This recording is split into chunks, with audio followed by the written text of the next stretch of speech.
Et dans ce grand angle, eh bien, on va revenir sur la dernière COP27 en Égypte, une conférence pour le climat décriée par beaucoup. Une COP27 qu'ils jugent sans ambition et sans mesures fortes, avec pour beaucoup d'observateurs une grande perdante, l'Afrique. L'Afrique qui devrait subir de plein fouet les conséquences du réchauffement climatique dans les décennies à venir. Et pour en parler avec nous, Hakima El Haïté, vous êtes présidente de Liberal International. Vous êtes aussi la vice-présidente de la COP21 et ex-ministre marocaine en charge de l'environnement. Avec nous également pour ce grand angle, Serge Stroubens, vous êtes directeur pour l'Europe et la région Maghreb, Moyen-Orient et Afrique à l'IEP. L'IEP, c'est l'Institut pour l'économie et la paix. Je me tourne déjà vers vous, Hakima El Haïté. Vous étiez à cette COP27 en Égypte. Vous vous dites extrêmement déçu de ce qui en est sorti et vous dites même que vous êtes très inquiète pour l'avenir. Effectivement, oui, j'étais à la COP27 et je suis partie avec beaucoup d'espoir, beaucoup d'attentes, notamment quant au mécanisme de transparence. Le dernier rapport du GIEC a été très alarmant. Des concentrations en CO2 qui n'ont fait qu'augmenter depuis l'accord de Paris.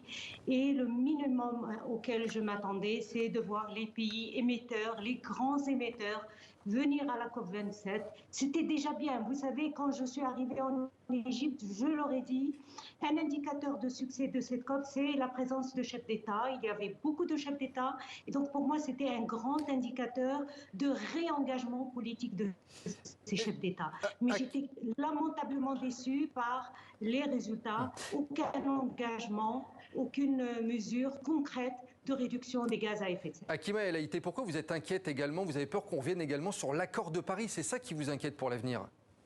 Au fait, le narratif qu'on a abordé durant cette COP n'est jamais vu et n'a jamais été vu. Nous avons négocié l'accord de Paris. On n'est pas en train de renégocier l'accord de Paris. Et l'accord de Paris a été négocié sous le principe de la responsabilité commune et différenciée. C'est vrai qu'il y a de grands émetteurs que l'Europe et les États-Unis pointent du doigt. Et je pense à la Chine, vous le savez. Je pense à l'Afrique du Sud, au Brésil. Et avec ces pays, l'Europe et les États-Unis devraient faire des accords. Mais il n'est pas question qu'on vienne nous dire faites une transition à 100% renouvelable en Afrique d'ici 2025 et nous, on va continuer à décréter que le gaz est une énergie de transition. Je suis généralement optimiste, mais le narratif remet le cœur de l'accord de Paris en cause. Hakima El Haïté, on va se tourner à présent vers Serge Stroubens. Serge Stroubens, la COP27 en Afrique, c'était pas vraiment anodin. Les effets du réchauffement sont plus difficiles à gérer pour les pays pauvres que pour les pays riches. Là, ça va être compliqué pour l'avenir du continent, selon vous? Tout à fait. L'Institut pour l'économie et la paix produit un rapport de menace écologique qui le montre clairement. Donc on regarde effectivement à la conjonction entre l'impact de menaces économiques d'une part et aussi les niveaux de résilience de certains pays pour prendre en charge les effets de cet impact. On se rend compte quand on regarde les pays qu'on pourrait appeler points chauds, sont des pays avec un très grand impact et une très pauvre résilience. Et en 27 pays au niveau de la Terre entière, on se rend compte que 2/3 sont en Afrique subsaharienne. Avec ça, on se rend compte que beaucoup d'autres facteurs stratégiques comme le terrorisme ou l'impact de conflits se concentrent aussi dans cette région. Donc clairement, on se rend compte que là, il y a une interaction entre la dégradation écologique renforcée par les effets du changement climatique, un niveau bas de résilience et un niveau de conflit, et certaines formes de conflits comme le terrorisme. Serge Stroubens, quels sont les pays africains les plus vulnérables dans l'avenir selon vos rapports justement? Écoutez, je pense qu'on n'a même plus le luxe d'identifier les pays africains. On voit clairement une concentration dans ce qu'on appelle la région Afrique subsaharienne. On connaît très bien les problèmes du Sahel, où là, il y a l'interaction et un renforcement de plusieurs facteurs, que ce soit le terrorisme, le conflit, et effectivement la dégradation écologique. Mais on ne peut pas se limiter juste au Sahel. On doit effectivement aller dans la Corne d'Afrique. On peut descendre au Mozambique et on retrouve effectivement le même type de problème en République démocratique du Congo, par exemple. On se rend compte que tout se concentre en Afrique subsaharienne pour l'instant. Le conflit, certains types de violences, la dégradation écologique et effectivement un manque criant de résilience pour ces pays pour prendre en compte tous ces facteurs qui les impactent au jour d'aujourd'hui. Hakima El Haïté, vous qui étiez sur place, lorsque vous êtes rentré chez vous, vous vous êtes pas demandé à un moment donné, est-ce que la COP, ça sert encore à quelque chose ? Écoutez, j'ai espoir que la COP serve à quelque chose parce que je crois dans les institutions multilatérales et je crois à la diplomatie. Et donc, je pense que ce qu'il faut remettre dans son contexte, c'est le débat au niveau du changement climatique. Si nous sortons de l'accord de Paris, eh bien, renégocions-le. Mais on est dans le cadre de l'accord de Paris. Revenons ensemble, avançons ensemble et réalisons ensemble. Depuis la COP22, après la COP de Paris, on parle de mettre en œuvre l'accord de Paris. Cette COP a été portée sous la bannière de l'action. Mais c'est vrai, là, on n'a jamais vu autant de mobilisation de la société civile, du secteur non étatique.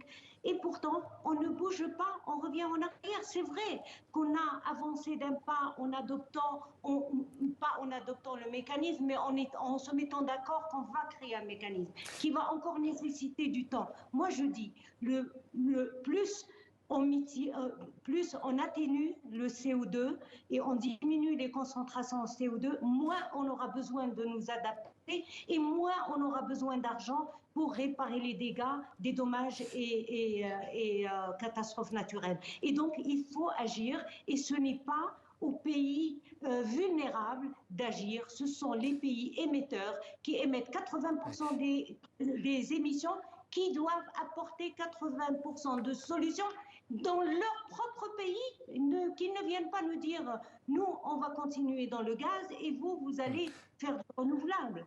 Il faut qu'ils nous donnent l'exemple. Hakima El Haïté, vous qui avez été la vice-présidente de la COP21, je le rappelle, mais aussi ministre marocaine en charge de l'environnement, vous avez été au pouvoir, aux affaires, vous avez discuté avec vos homologues des autres pays. Pourquoi est-ce que ça n'avance pas au niveau politique, au niveau des décisions ? Qu'est-ce qui manque à l'heure actuelle ? On dirait qu'on a un statu quo depuis plusieurs mois, plusieurs années même désormais. Vous savez, une COP, c'est toujours très difficile parce qu'il faut chercher un consensus avec 197 pays. Ce n'est jamais facile d'avoir le consensus. Je comprends que négocier, c'est difficile. Ce que je ne comprends pas, c'est changer le cœur même de l'accord de Paris et revenir sur une entente qui a été faite. Ce que je ne comprends pas, c'est ne pas respecter ses engagements. C'est ça ce que je ne comprends pas. Je comprends que mettre en place un accord comme le loss and damage, les pertes et dommages, est un mécanisme qui sera encore difficile au niveau de la mise en œuvre. On n'a pas fini avec les 100 milliards, on les discute encore. On n'a pas fini avec le mécanisme de transparence qui montre combien les pays ont diminué de CO2. Ce qu'il nous faut, il nous faut de la transparence au niveau des émissions, un plan d'action qui est clair, qu'on ne dise pas on va atteindre la neutralité à l'horizon 2050. 2050, c'est trop loin pour nous, parce que les Africains paient au quotidien de leur vie les changements climatiques. C'est demain, c'est aujourd'hui qu'on a besoin d'un plan d'action, pas en 2050. Et justement, on va se tourner à présent vers Serge Strubens pour conclure. On l'entend, il va falloir se dépêcher pour qu'il n'y ait pas trop de conséquences. Serge Strubens, ça va s'intensifier dans les prochaines années et il risque d'y avoir d'autres défis qui nous attendent. Vous parlez notamment de malnutrition, des migrations forcées, des maladies sur le continent africain, s'il n'y a pas des mesures urgentes qui sont prises. Clairement, on voit que l'impact ne va faire que s'accélérer, s'aggraver, et les niveaux de résilience, eux, vont ne faire que descendre.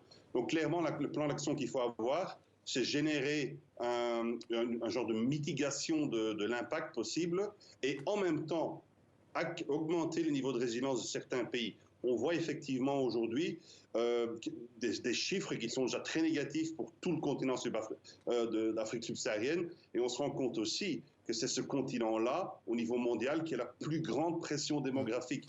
Le continent va presque doubler sa population dans les 30 années à venir. La problématique est déjà très grave aujourd'hui et impacte, comme Hakima El Haïté vient de le dire, déjà la vie d'Africains aujourd'hui, ceci ne va faire que s'accélérer, ceci ne va faire que devenir de plus en plus important, ceci va aussi mener à une diminution des ressources auxquelles on va pouvoir accéder, et ceci pour une population beaucoup plus grande. Donc l'inaction aujourd'hui est vraiment criminelle. Serge Stroubans, en 30 secondes pour conclure, concrètement, quelles mesures il faudrait prendre demain, rapidement, pour l'avenir du continent africain? Qu'est-ce qu'il faudrait faire de manière très concrète? Je pense qu'il faut investir dans les sociétés africaines, faire un développement qui va permettre aux pays africains de prendre en compte les impacts auxquels ils font face. En même temps, il faut aussi les aider à atteindre leurs objectifs écologiques. Et je pense que là, la responsabilité se trouve avec ces pays qui ont un impact assez réduit et une résilience très grande. Et là, je regarde effectivement vers l'Europe, vers les pays occidentaux, vers les grands émetteurs de gaz à effet de serre. C'est effectivement ces pays-là qui, eux, vont s'en sortir le plus facilement, mais qui ont aussi une responsabilité à aider ceux qui sont vraiment dans la tourmente pour l'instant. Merci beaucoup d'avoir été avec nous dans ce grand angle, Serge Stroubans, et merci à vous également, Hakima El Haïté. Merci à tous les deux.